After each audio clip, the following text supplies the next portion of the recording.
Alors, docteur Eyetemoué, comment comprendre le phénomène de résistance aux antibiotiques? C'est un phénomène qui est apparu, je parlais justement de l'utilisation des antibiotiques dans les années 40, 50 et Oui, 60.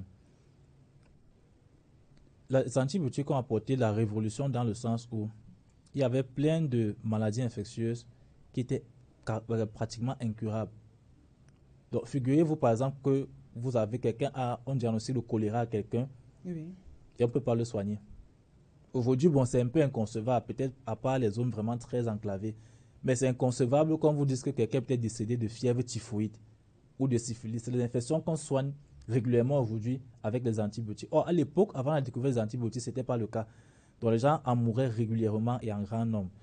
Ce qui a donc fait que, comme les antibiotiques sont venus, on s'est donc mis tout azimut avec les antibiotiques. On voyait ça comme la panacée, en fait, sur le plan thérapeutique.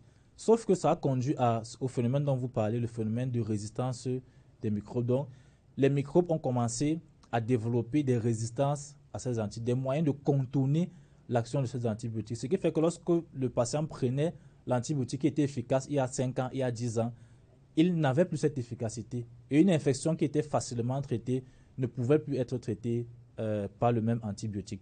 Alors, est-ce que le fait que les gens aussi prennent les antibiotiques à tort à travers, ça peut aussi justifier ce phénomène? Effectivement, l'exemple qui me vient en tête va peut-être faire sourire certains, mais c'est comme quand vous avez un enfant à la maison qui a peur de la chicotte. Vraiment, quand il voit, il entend seulement qu'on va le fouetter, il tremble déjà.